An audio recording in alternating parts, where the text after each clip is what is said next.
Hey guys, good morning. Welcome back to my channel. তো guys, আজ আমি এসেছি আমাদের এখানে গ্রামের মাঠে। তো ভাই, আগামী দিন যা আসছে 5-7 বছর পর মানুষ আর খেতে পাবে না। আর তার কারণ কি সেটা আমি তোমাদের দেখাবো। গাইস, আগে মাঠে এলে মাঠগুলো দেখে না মনটা ভরে যেত, বাট এখন দেখো পুরো মাঠ ফাঁকা ফাঁকা। মানে এই জমিগুলো দেখো একদমই চাষ হয় না, সব জমিগুলো পড়ে আছে। শুধুমাত্র লেবারের প্রবলেমের জন্য, মানে এখন কাজের জন্য আর লোক পাওয়া যাচ্ছে না সেরকম, পুরো জমিগুলো সব পড়ে রয়েছে। তো ভাই, আগে না এই জমিগুলো সব সর্ষে চাষ হতো, আর এখন দেখো পুরো ধান চাষ, কবে ধান হয়ে গেছে তারপরে পুরো সব ফাঁকা পড়ে আছে, কোনো চাষবাস কিছু হয় না। কেউ কেউ হয়তো তেওড়া মুসুরি লাগিয়েছে। এই সাইডের জমিগুলো হচ্ছে না একদম ডাঙা জমি, আর এখানে যাই লাগানো হবে সব চাষই কিন্তু খুব ভালো হয়।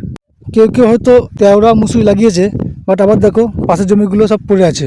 ওই জমিটা যেমন সামনে চাষ দিয়ে ফেলে রেখে দিয়েছে, কোনো কিছু মানে লাগাতে পারিনি। গাইস, চলো তোমাদের দেখাই বর্তমান চাষের পরিস্থিতিটা কীরকম। গাইস, আমাদের দিকে সব থেকে মেন চাষ যেটা, সেটা হচ্ছে গিয়ে ধান চাষ।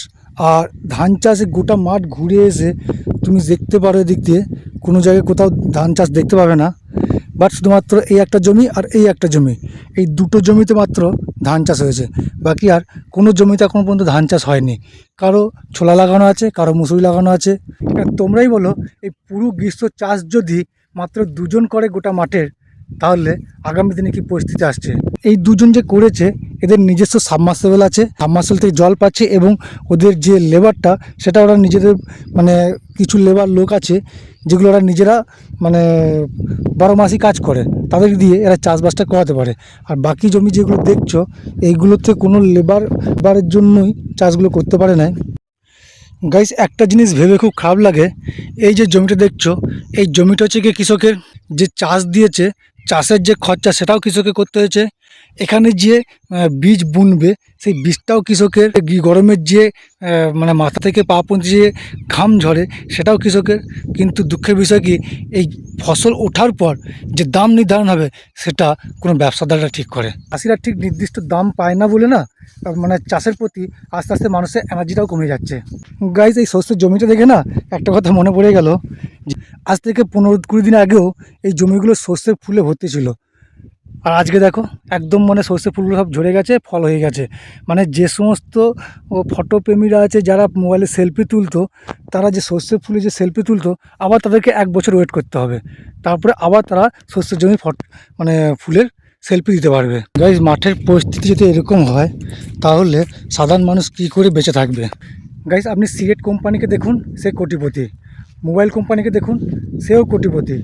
আবার গাড়ি কোম্পানিকে দেখুন, সেও কোটিপতি। কেন জানেন? কারণ তারা যে মোবাইলটা বিক্রি করছে বা সিগারেট বিক্রি করে একটা ভালো দাম পাচ্ছে, তাই তারা কোটিপতি। কিন্তু চাষিরা চাষ করে যা খরচা হচ্ছে, মানে আগের চাষের হিসাবে পুরো চাষ করে দেখা যাচ্ছে যে খরচা হচ্ছে গিয়ে 13,000 টাকা। আর 13,000 টাকার বিনিময়ে ধান বিক্রি করে যা ধান হচ্ছে, তাহলে সেই খরচা হচ্ছে গিয়ে তাদের 12,500 টাকা। চাষিরা দাম পাচ্ছে না, আর চাষিরা দাম না পেলে, যদি চাষ না হয় তাহলে মানুষ খাবে কি? আজকে মোবাইল না হলেও কিন্তু মানুষ চলে যাবে, গাড়ি না হলেও মানুষের চলবে, সিগারেট না খেলেও মানুষ বেঁচে থাকবে। কিন্তু ধান যদি না উৎপন্ন হয়, ধান যদি না তৈরি হয়, তাহলে মানুষ বাঁচবে কী করে? যাই হোক, আমি সরকারকে বলবো যে চাষিদের উপরে একটু ধ্যান দেওয়ার জন্য, যে বাজেটে যেন চাষিদের উপরও কিছু একটা ব্যবস্থা করা হয়, যাতে চাষাবাদটা বেঁচে থাকে। ভাই, আজকের ভিডিওটা এই পর্যন্ত। যদি ভিডিওটা ভালো লেগে থাকে একটা লাইক করবেন, এবং চ্যানেলে নতুন হলে সাবস্ক্রাইব করে পাশে থাকবেন।